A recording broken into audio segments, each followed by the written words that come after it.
আছো? আশা করি ভালো আছো। আজকের এই ভিডিওতে আমি নবম দশম শ্রেণীর যে এই জীববিজ্ঞান আছে বায়োলজির ফার্স্ট চ্যাপ্টার পড়াবো। তো দেখো, তোমাদের বায়োলজির যে ফার্স্ট চ্যাপ্টারটা আছে সেটার নাম হচ্ছে জীবন পাঠ। তো আজকে আমি এই অধ্যায় নিয়েই আলোচনা করব। তো আজকে আমাদের যে টপিক, সেই টপিকগুলো হচ্ছে তোমাদের বইয়ের ফার্স্টের যে পেজ, অর্থাৎ জীববিজ্ঞানের যে ধারণা, তারপরে আসবে আমাদের জীববিজ্ঞানের শাখা, তারপরে হচ্ছে ভৌত জীববিজ্ঞান এবং ফলিত জীববিজ্ঞান। আজকে আমরা এই ফলিত জীববিজ্ঞান পর্যন্তই আলোচনা করব। তাহলে দেখো, আমরা প্রথমে জীববিজ্ঞানের ধারণাতে যাই। জীববিজ্ঞানের ধারণা পর্যন্ত গেলে দেখো, আমরা ছোটবেলা থেকে কিন্তু একটা কথা শুনে এসেছি, সেটা হচ্ছে যে যার জীবন আছে সেই হচ্ছে জীব, আর যে জিনিসের জীবন নেই সেই জিনিসটা হচ্ছে আমাদের জড়। তো যদি আমরা মানে মানে ভালো করে বুঝতে চাই, তাহলে সব পদার্থকে আমরা একরকমভাবে দুই ভাগে ভাগ করে নিই। তো সেই দুই ভাগে ভাগ করা যেতে পারে, সেটা একটা কি, এটা হচ্ছে একটা জীব আর এটা হচ্ছে জড়। তাই দেখো, এই জীবজগৎকে বুঝতে হলে আমাদের কি দরকার, একটা বিজ্ঞান দরকার, যেটা আমাদেরকে নিয়ে মানে জাস্ট জীবদেরকে নিয়ে আলোচনা করবে। তো দেখো, পদার্থ এবং রসায়নে কিন্তু আমরা অলরেডি প্রায় জড় বস্তু সম্পর্কে একটা আলোচনা পেয়ে থাকি, কিন্তু এখন আমাদের যে জীব বস্তুগুলো আছে, মানে জীবগুলো আছে, সেগুলোকে নিয়ে আমরা কোথায় আলোচনা করব? তো সেগুলোকে নিয়েই মেইনলি আলোচনা করা হয় কোথায়? এই জীবজগতে বা জীববিজ্ঞানে।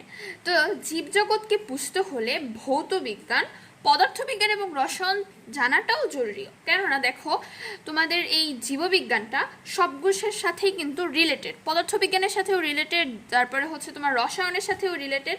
তো এই জীববিজ্ঞানটাকে বুঝতে হলে তোমার রসায়ন এবং পদার্থবিজ্ঞানটাকেও বুঝতে হবে। কিন্তু এটা ভাবলে ভুল হবে যে ভৌত বিজ্ঞান জানলে আলাদা করে আর মানে জীববিজ্ঞান জানার প্রয়োজন হবে না, অর্থাৎ তোমার সব কিছুই একসাথে জানতে হবে। তাহলে দেখো, এখন আমরা একটু জীববিজ্ঞান কথাটা নিয়ে আলোচনা করি। জীববিজ্ঞান অর্থাৎ বায়োলজি। বায়োলজি এই কথাটি কোথা থেকে এসেছে? এই যে ওয়ার্ডটি আছে, এটি এসেছে গ্রিক শব্দ, সেটা হচ্ছে আমাদের বায়োস, যার অর্থ হচ্ছে জীবন। বায়োস অর্থ জীবন, এবং পরের অংশ, এটা হচ্ছে আগের অংশটুকু, আর পরের অংশটুকু যেটুকু আছে সেটুকু এসেছে হচ্ছে লোগোস, যার অর্থ হচ্ছে আমাদের জ্ঞান। তো দেখো, জীবন সম্পর্কে যে জ্ঞান, তাকেই কিন্তু আমরা বলতে পারি জীববিজ্ঞান। তো দেখো, যেহেতু চিকিৎসা এবং কৃষি সংক্রান্ত ব্যাপারে জীববিজ্ঞান একটি গুরুত্বপূর্ণ ভূমিকা রয়েছে, তো সেই অনুযায়ী কিন্তু সভ্যতার একেবারে আদিকাল থেকেই, মনে করে যে গ্রিক, মিশর, তারপর হচ্ছে মধ্যপ্রাচ্য, ভারতবর্ষ, চীন, এসব বিভিন্ন যে অঞ্চলগুলো আছে, সেই অঞ্চলে কিন্তু প্রত্যেক সময় কিন্তু কিছু সভ্যতা ছিল, প্রত্যেক সভ্যতারই আমরা নিদর্শন পেয়েছি। সেই সভ্যতার যে জীববিজ্ঞান, কিছু না কিছু চর্চা কিন্তু সেখানে হয়েছে জীববিজ্ঞান সম্পর্কে। তখনও কিন্তু তাদের মানে কোন একটা রোগ হলে কিন্তু তখনও সেটার একটি ওষুধ প্রয়োজন হতো। তো সেটাকে কিন্তু তাদের যখন তৈরি করতে হতো, তখন কিন্তু এই জীববিজ্ঞানের একটি শাখা, মানে সেখানে কিন্তু জীববিজ্ঞানটা তাদের ইউজ করতে হতো। তো সেই অনুযায়ী আমরা কি দেখতে পাচ্ছি, যে জীববিজ্ঞানের চর্চাটা যেরকম পদার্থবিজ্ঞান এবং রসায়নের যে চর্চাটা, সেটাও কিন্তু যেরকম আদিকাল থেকে চলে আসছে, জীববিজ্ঞানেরও কিন্তু সেই চর্চাটা আদিমকাল থেকে চলে আসছে। যদিও সেসব চর্চা আধুনিক যে বৈজ্ঞানিক পদ্ধতি আছে, সেটার বিচারে আমরা ঠিক বিজ্ঞান বলতে পারবো না তাদেরকে, তবুও জ্ঞান চর্চার ক্ষেত্রে কিন্তু এই শাখাটা বিকাশের জন্য অনেক বেশি অপরিহার্য ছিল। সেই সময়ে যে গবেষণাগুলো করতো, সেই ধারা অনুযায়ী কিন্তু আজকের গবেষণাগুলো এসেছে। এখন আমরা জীববিজ্ঞানের শাখা সম্পর্কে আলোচনা করব।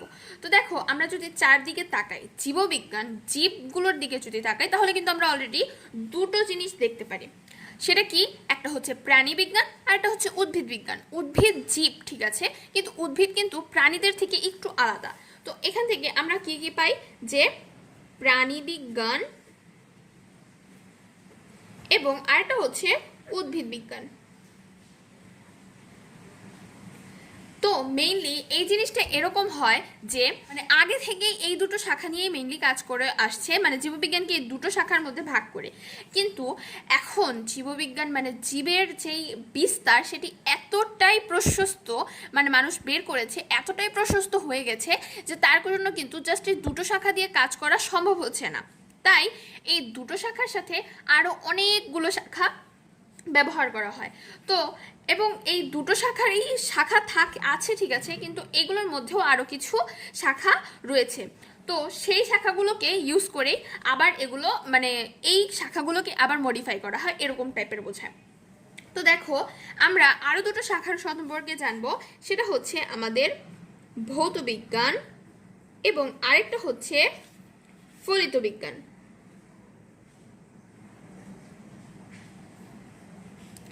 তো এই ভৌত বিজ্ঞানটা হচ্ছে, ভৌত বিজ্ঞান এমন একটি মানে বিজ্ঞান বলতে পারো যেখানে তোমার তাত্ত্বিক ভিত্তি অনুসন্ধান করা হয়, মানে তোমার তাত্ত্বিক একটা ভিত্তি থাকতে হবে এই বিজ্ঞানের ক্ষেত্রে। কিন্তু যেটা ফলিত বিজ্ঞান সেটা কিন্তু তোমার তাত্ত্বিক ভিত্তি থেকে তার প্রয়োগ করাটা, সে তুমি যে তত্ত্বটা বের করেছো সেটাকে প্রয়োগ করতে পারাটাই হচ্ছে মেইন। আর এইটার ক্ষেত্রে আমাদের হচ্ছে এই প্রয়োগ করতে পারা জিনিসটা হচ্ছে সবচেয়ে মেইন। অর্থাৎ তুমি ভৌত বিজ্ঞানে যে গবেষণাটা করবে সেটার প্রয়োগটা তোমার মেইনলি ফলিত বিজ্ঞানে গিয়ে হবে। তো দেখো এখানে আমরা কিছু শাখা দেখতে পাচ্ছি, এগুলো কিন্তু অবশ্যই তোমাকে মুখস্থ করতে হবে যে তোমার মানে কোন বিষয়, মানে এই বিষয়টা নিয়ে আলোচনা করা হয়, এই শাখাটার নাম কি। তো সেই অনুযায়ী সবগুলো শাখাকে তোমার মুখস্থ করতে হবে। তো আমি তোমাদের এখানে এগুলো বুঝিয়ে দিচ্ছি। দেখো প্রথমে আমরা পাচ্ছি কি, এ নাম্বারে তোমাদের যেটি আছে সেটি হচ্ছে অঙ্গ সংস্থান। এটি হচ্ছে অঙ্গ সংস্থান, বা তোমরা এটার বাংলা নাম মুখস্থ করা থেকে সবচেয়ে বেশি বেটার হবে, মানে তুমি বাংলার সাথে সাথে এটার একটি ইংরেজি নামও মুখস্থ করে রাখবে। বায়োলজির ক্ষেত্রে তোমাদের একটা জিনিস হচ্ছে, তোমরা যতটা না বাংলা নাম মনে রাখবে তার থেকে বেশি চেষ্টা করবে ইংরেজি নামটা মনে রাখার জন্য। কেননা তুমি এখন বাংলায় পড়াশোনা করছো, কিন্তু তুমি যখন আপার লেভেলে যাবে তখন কিন্তু তোমার সব কিছু ইংরেজিতে পড়াশোনা করতে হবে। তো সেই অনুযায়ী তুমি যদি এখন থেকে সবগুলোর নাম ভালোভাবে ইংরেজিতে বুঝে রাখতে পারো এবং মনে রাখতে পারো, তখন কিন্তু তোমার পরবর্তী জীবনে তোমার কিন্তু এইগুলো করতে সুবিধা হবে। তো সেই অনুযায়ী আমি সাজেস্ট করব তোমাদেরকে অবশ্যই যে তোমরা এই ইংরেজিতে সব নামগুলো মুখস্থ করবে, সব কিছুর নামই তোমরা ইংরেজিতে মুখস্থ করার চেষ্টা করবে। যেমন ধরো অঙ্গ সংস্থান, এটাকে তোমরা মরফোলজি ইউজ করবে, মরফোলজি। তো দেখো মরফোলজিতে কি নিয়ে আলোচনা করা হয়, দেখো জীবের যে সার্বিক অঙ্গ সংস্থানিক বা দৈহিক গঠন আছে এগুলো নিয়ে যে শাখায় বর্ণনা করা হয় সেটাই কিন্তু মেইনলি হচ্ছে অঙ্গ সংস্থান। অর্থাৎ তোমার বা মানে কোনো একটি প্রাণীর ভিতরে কি আছে, তার অঙ্গের যে মানে একটা অঙ্গের সাথে আরেকটা অঙ্গের সম্পর্ক, অঙ্গের মানে দৈহিক যে গঠন, এই সবগুলো মিলে কিন্তু তোমার হচ্ছে এই অঙ্গ সংস্থানে এটা করা হয়। তো দেখো এখানে তোমার অভ্যন্তরীণ বাহ্যিক সব বিষয়ে মেইনলি আলোচনা করা হয়, কিন্তু এখানে সবচেয়ে বেশি ইউজ করা হয় কি মানে অভ্যন্তর তোমার যে পার্টগুলো আছে সেগুলো নিয়ে এই অঙ্গ সংস্থান বা মরফোলজি এখানে আলোচনা করা হয়। তারপরে আমাদের কি আসছে, তারপরে আসছে আমাদের টেক্সোনমি। টেক্সোনমিটা কি, টেক্সোনমিতে তোমার আলোচনা করা হয় জীবের যে শ্রেণীবিন্যাস এবং তার যে রীতিগুলো আছে সেগুলো। শ্রেণীবিন্যাস সম্পর্কে কিন্তু তোমরা সবাই জানো ভালোভাবে, তোমরা কিন্তু অষ্টম শ্রেণীতে পড়ে এসেছো। শ্রেণীবিন্যাসে তোমাদের হালকা সেখানে ধারণা দেওয়া হয়েছিল, বিভিন্ন পর্বর নাম দেওয়া ছিল, বিভিন্ন শ্রেণীর নাম দেওয়া ছিল। তো সেখানে কিন্তু তোমরা হালকাভাবে শ্রেণীবিন্যাস সম্পর্কে জেনেছো, আর এই অধ্যায়ে তোমরা কিন্তু শ্রেণীবিন্যাস সম্পর্কে আরও বিস্তারিত আলোচনা পাবে। তো দেখো টেক্সোনমিতে এই হচ্ছে এই শ্রেণীবিন্যাস নিয়েই মেইনলি আলোচনা করা হয়। তারপরে আমাদের কি আসছে, তারপরে আমাদের আসছে ফিজিওলজি। কি আসছে আমাদের, ফিজিওলজি। তো এই ফিজিওলজিতে কি নিয়ে আলোচনা করা হয়, ফিজিওলজিতে জীবদেহের যে নানা অঙ্গ প্রত্যঙ্গের যে জৈব রাসায়নিক কার্যাদি আছে, যেমন ধরো শ্বসন, রেচন, তারপরে হচ্ছে তোমার ধরো সালোক সংশ্লেষণ, এই যে জিনিসগুলো আছে এই বিষয় নিয়ে কিন্তু এই শাখায় আলোচনা করা হয়।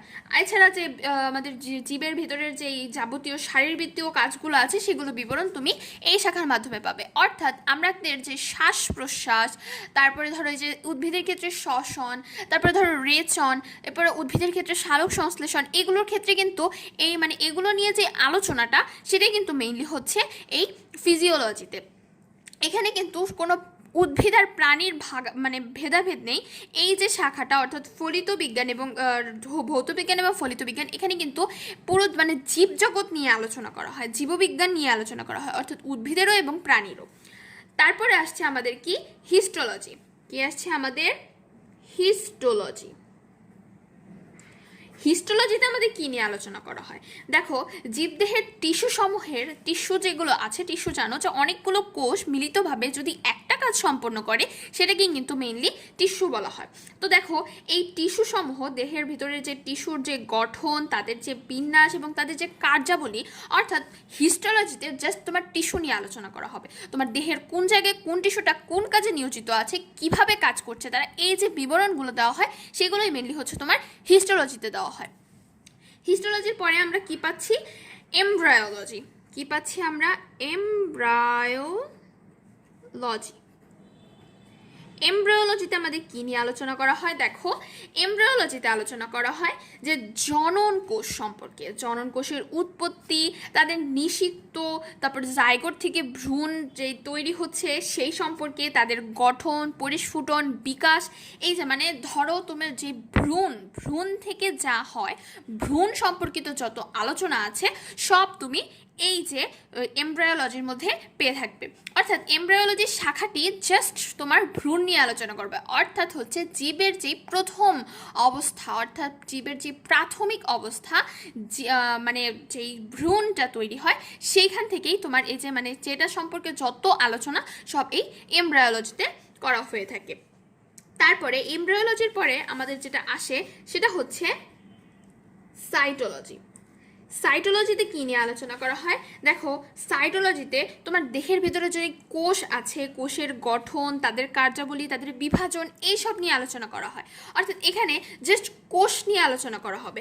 দেখো, আমরা কিন্তু হিস্টোলজিতে পেয়েছিলাম টিস্যু নিয়ে, টিস্যু গঠিত হয় কোষ নিয়ে, এবং এই সাইটোলজি যেটাতে তোমার কাজ করা হয় এই যে কোষগুলো আছে এই কোষ নিয়ে এখানে আলোচনা করা হয় হচ্ছে সাইটোলজিতে। মানে কোষের যত বিভাজন আছে, কোষের ভিতরে যে বর্ণনাগুলো আছে, কোষের গঠন আছে, এই সব কিছু এই সাইটোলজিতেই তার মানে আলোচনা হয়ে থাকে। তারপরে আসে আমাদের কি? জেনেটিক্স। নাম শুনে তোমরা বুঝতে পারছো যে এখানে কি বিষয় আলোচনা করা হবে। তো জেনেটিক্সে তোমার জিন এবং জীবের যে বিবর্তন আছে বা জীবের যে বংশগতি ধারা আছে সেই সম্পর্কে তোমার এই জেনেটিক্সে আলোচনা করা হয়। অর্থাৎ তোমরা জিন সম্পর্কে জানো যে জিন হচ্ছে এমন একটা জিনিস যেটা তোমার বংশগতিকে, তাদের যে বৈশিষ্ট্যগুলো আছে সেটা এক বংশ থেকে আরেক বংশতে মানে তোমার এক প্রজন্ম থেকে আরেক প্রজন্মতে সেটা ধরে রাখে, সেটাই হচ্ছে জিন। তো এই জিন এবং এই জীবের যে মানে বিবর্তন আছে, জীবের যে বংশধারা আছে সেই সম্পর্কে এই যত ধরনের আলোচনা আছে সব এই জেনেটিক্স শাখার মধ্যে আলোচিত হয়ে থাকে। দেখো, আমরা জেনেটিক্স সম্পর্কে জানলাম, এখন আমরা জানবো ইভলিউশন। দেখো, ইভলিউশনে যেটা নিয়ে আলোচনা করা হয় সেটা হচ্ছে যে পৃথিবীতে যে প্রাণীর বিকাশ ঘটেছে, জীবের যে বিবর্তন ঘটেছে, তাদের যে ক্রমবিকাশ ঘটেছে সেই সম্পর্কে এখানে আলোচনা করা হয়। অর্থাৎ যে মানুষ পৃথিবীতে প্রথম থেকে কিভাবে এসেছিল, মানুষের প্রথম থেকে যে তাদের বিবর্তন হয়েছে, কিভাবে মানুষের বিবর্তন হয়েছে, তাদের বংশ মানে বলা যেতে পারে যে মানুষের যেই পৃথিবীতে যে প্রাণীর বিকাশ, জাস্ট মানুষ না, সব ধরনের প্রাণ যে আছে তাদের যে বিকাশ, মানে সব ধরনের জীবের বিকাশ, তাদের ক্রমবিকাশ কিভাবে হয়েছে সেটাই হচ্ছে তোমার আলোচনা করা হয় ইভলিউশনে। তারপরে তোমাদের কি আসে? তারপরে আসে হচ্ছে ইকোলজি। ইকোলজিতে কী নিয়ে আলোচনা করা হয়? ইকোলজিতে যে এই শাখার মধ্যে যে প্রকৃতিতে যে পরিবেশের যে সাথে যে জীবের একটি আত্মসম্পর্ক, মানে আন্তঃসম্পর্ক যে আছে তাদের, মানে একটা জীবের সাথে আরেকটা জীবের যে সম্পর্ক আছে, অর্থাৎ বাস্তুতন্ত্র যেটাকে বলে থাকো তোমরা, সেই সম্পর্কে এখানে আলোচনা করা হবে কি? ইকোলজিতে। অর্থাৎ তোমাদের এখানে বাস্তুতন্ত্র যে আছে, যে একটা প্রাণীর সাথে আরেকটা প্রাণীর যে সম্পর্ক, একটা জীবের সাথে আরেকটা জীবের যে সম্পর্ক, সেই সম্পর্কেই তোমার হচ্ছে এই ইকোলজিতে আলোচনা করা হয়ে থাকে।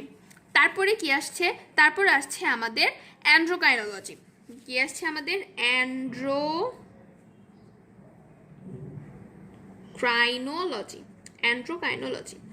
তো এই অ্যান্ড্রোকাইনোলজিতে কী নিয়ে আলোচনা করা হয়, এখানে যে জীবদেহের হরমোনের কার্যকারিতা যে আছে সে সম্পর্কে আলোচনা করা হয়। অর্থাৎ তোমরা জানো হরমোন জিনিসটা হচ্ছে কোনো নালীবিহীন একটি তরল পদার্থ বা একটি রাসায়নিক পদার্থ যেটা সারা দেহেই হচ্ছে আমাদের প্রবাহিত হয়ে থাকে। এটা হচ্ছে কোনো নালীবিহীন একটি রাসায়নিক পদার্থ। তো এই হরমোন কিন্তু আমাদের সব কিছু নিয়ন্ত্রণ করে থাকে। তোমরা এই পরবর্তীতে তোমাদের যে বিভিন্ন অধ্যায়গুলো আছে সেগুলো তোমরা এই সম্পর্কে জানবে, হরমোন সম্পর্কে বিস্তারিত আলোচনা আছে। তো সেখানে দেখবে বিভিন্ন হরমোন কিন্তু বিভিন্ন কাজে নিয়োজিত আছে। তো দেখো তোমাদের যেই বলা যায় যে আমাদের শরীরের ভিতরে যে রক্তকণিকা আছে, সেখানে যে লোহিত রক্তকণিকা আছে, এই লোহিত রক্তকণিকা তৈরির জন্য কিন্তু একটা এনজাইমের প্রয়োজন হয়, বা একটা হরমোন, যেটাকে বলে এনজাইম না, সেটাখানে হরমোনের প্রয়োজন হয়। সেখানে তোমার এরকম একটা প্রক্রিয়া হয় যে রক্তের মাধ্যমে একটা তরল পদার্থ টাইপ যেটা হচ্ছে কিডনিতে যায়, এবং কিডনি থেকে একটা হরমোন তৈরি হয়, যেই হরমোনটা পরবর্তীতে এই লোহিত রক্তকণিকা তৈরি করতে সাহায্য করে। তো এই সম্পর্কে তোমরা পরবর্তীতে আরও জানবে। তো এরপরে যেটা আসছে সেটা হচ্ছে বায়োজিওগ্রাফি। বায়োজিওগ্রাফিতে আলোচনা করা হয় যে পৃথিবীর বিভিন্ন ভৌগোলিক সীমারেখায় জীবের যে বিস্তৃতি আছে এবং যে অভিযোজন সম্পর্ক রয়েছে, সেটা জীবের যে ভৌগোলিক বিস্তারের যেই ভূমণ্ডলের যে শ্রেণীবিভাগটা আছে সেটা। অর্থাৎ বিভিন্ন দেশে দেখবে একটা জিনিস কিন্তু এরকম দেখা যায় যে অনেক দেশে আছে, অন্য আরেক দেশে নেই, এরকমভাবে। তো এরকম পুরো পৃথিবীতেই কিন্তু সব কিছু ছড়িয়ে ছিটিয়ে আছে। তো এই পুরো পৃথিবীতে যে প্রাণীর বিস্তারটা রয়েছে, এই বিস্তার নিয়েই যে আলোচনা সেটা হচ্ছে বায়োজিওগ্রাফি। এখন দেখো আমরা কিন্তু অলরেডি হচ্ছে ভৌত জীববিজ্ঞান সম্পর্কে আলোচনা করে ফেলেছি, এবং ভৌত জীববিজ্ঞানের যেই সব শাখা রয়েছে তাদের মধ্যে কী কী নিয়ে আলোচনা করা হয়, কোন শাখায়, সে সম্পর্কেও আমরা অলরেডি জেনে গেলাম। এখন আমাদের যে কাজ সেটা হচ্ছে আমরা ফলিত জীববিজ্ঞান সম্পর্কে জানবো। তো ফলিত জীববিজ্ঞানের মধ্যে কিন্তু অনেকগুলো শাখা, তো এগুলো কিন্তু তোমরা পড়লেই বুঝবে। তো আমি তোমাদের তবুও কিছু কয়েকটা বুঝিয়ে দিচ্ছি। সেটা হচ্ছে দেখো যে এখানে বলেছে জীবাশ্ম বিজ্ঞান। জীবাশ্ম বিজ্ঞানে কী নিয়ে আলোচনা করা হয় তোমরা জানো। জীবাশ্ম জিনিসটা কি, সেটা হচ্ছে প্রাগৈতিহাসিক জীবের যে বিবরণ আছে এবং জীবাশ্ম সম্পর্কিত। অর্থাৎ জীবাশ্ম জিনিসটা হচ্ছে যে তুমি যেই ফসিল ফুয়েল যেগুলোকে বলে, সেগুলো হচ্ছে মাটির নিচে থাকে যেসব ফুয়েলগুলো, জীবাশ্ম জ্বালানিগুলো থাকে। অনেক জীবাশ্ম বলতে শুধু জ্বালানিকে বোঝায় না, এটা হচ্ছে যে তোমার অনেক আগে যেমন ডাইনোসর ছিল, মানুষরা যে ধারণা করে থাকে, তাদের যে কঙ্কালগুলো পাওয়া গিয়েছে মাটির নিচে খুবই চাপা পড়া ছিল, সেগুলো কিন্তু এক টাইপের জীবাশ্ম। অর্থাৎ তুমি মাটির নিচ থেকে যে প্রাণী সম্পর্কিত যা কিছু পেয়ে থাকো সেগুলো হচ্ছে মেইনলি জীবাশ্ম। তারপরে কি আসছে, জীব পরিসংখ্যান বিদ্যা। এটার ক্ষেত্রে তুমি শুধু বাংলাগুলো মুখস্থ করলে চলবে বলা যেতে পারে, বা তুমি চাইলে এগুলোর ইংলিশগুলো মুখস্থ করে রাখতে পারো। কিন্তু যে ভৌত জীববিজ্ঞান আছে সেটার ক্ষেত্রে তোমার অবশ্যই ইংলিশগুলো মনে রাখতেই হবে, কেননা তোমার যে সঠিক উত্তরগুলো আসে সেগুলো কিন্তু তোমার ইংরেজিতেই বেশি আসে। যেমন ধরো এখান থেকে তোমাকে বলবে যে জিন এবং জীবের বংশগতি ধারা সম্পর্কে কোন শাখায় আলোচনা করা হয়, তখন তোমার অ্যান্সারে বা তোমার যে অপশনে সেখানে জেনেটিক্স দেওয়া থাকতে পারে, তোমাদের জীব বংশগতিবিদ্যা নাও দেওয়া থাকতে পারে। তো সেই অনুযায়ী কিন্তু তোমার এখানে এই ইংরেজিগুলো মুখস্থ করতে হবে। আর এটার ক্ষেত্রে তুমি এটার ইংরেজিগুলো মুখস্থ করতে পারো, বাট এটার ক্ষেত্রে কোয়েশ্চেন কম আসে, এবং এটার ক্ষেত্রে কোয়েশ্চেন আসলে সবসময় বাংলাটা দিয়েই আসে। তারপরে দেখো এই যে আমরা জীব পরিসংখ্যান বিদ্যা হচ্ছে জীব পরিসংখ্যান বিষয়ক বিজ্ঞান। অর্থাৎ এখানে তোমার কত প্রজাতির জীব আছে এই সম্পর্কে আলোচনা করা হবে, যে পুরো পৃথিবীতে তোমার কত প্রজাতির জীব আছে, কত প্রজাতির উদ্ভিদ আছে, কত প্রজাতির প্রাণী আছে, এই সম্পর্কে হচ্ছে তারা পরিসংখ্যান করবে। তারপরে হচ্ছে দেখো পরজীবী বিদ্যা। অর্থাৎ পরজীবী সম্পর্কে তোমরা জানো যে পরজীবিতা বা পরজীবী জীবগুলো যে আছে, যেমন ধরো স্বর্ণলতা, এটি কিন্তু একটি পরজীবী জীব। অর্থাৎ এর মানে যে স্বর্ণলতাটা তার কিন্তু নিজস্ব কোনো মানে গাছ বলা যায় না, এটা হচ্ছে অন্য একটি গাছের ওপরে সে জন্ম নেয়। তো এভাবে কিন্তু অনেক পরজীবী আছে, যেরকম ধরো আবার একটা বলা যেতে পারে কৃমি কিন্তু একটি পরজীবী। তো এরকমভাবে তোমরা আরও আলোচিত পাবে পরবর্তীতে। তারপরে দেখো মৎস্য বিজ্ঞান। এখানে হচ্ছে মাছ নিয়ে আলোচনা করা হয়, মাছের উৎপাদন, মাছের সম্পদ ব্যবস্থাপনা, মাছের সংরক্ষণ, এসব নিয়ে আলোচনা করা হয়ে থাকে। তারপরে কি আসছে কীট পতঙ্গ। তো হচ্ছে তোমার এখানে কীট পতঙ্গের যে জীবন, তাদের উপকারিতা, তাদের অপকারিতা, তাদের ক্ষয়ক্ষতি, এসব সম্পর্কে আলোচনা করা হয়। তারপরে হচ্ছে অণুজীব বিজ্ঞান। এখানে যে ভাইরাস নিয়ে আলোচনা করা হয়, ব্যাকটেরিয়া, অর্থাৎ আণুবীক্ষণিক যেসব জীব আছে তাদেরকে নিয়ে আলোচনা করা হয়। এভাবে তোমরা যদি পুরোটা পড়ো তাহলে কিন্তু তোমরা বুঝে যাবে সব কিছু। তাহলে বন্ধুরা আজকে ভিডিওটি এই পর্যন্তই। আমার ফেসবুক পেজের লিঙ্ক তোমাদের এই ভিডিও ডিসক্রিপশন বক্সে দেওয়া আছে। অবশ্যই আমার চ্যানেলকে সাবস্ক্রাইব করবে এবং পাশে থেকে বেল আইকনটিতে ক্লিক করবে, এবং আমার এই ভিডিওটি তোমার অন্য ফ্রেন্ডদের সাথে শেয়ার করবে। আল্লাহ হাফেজ।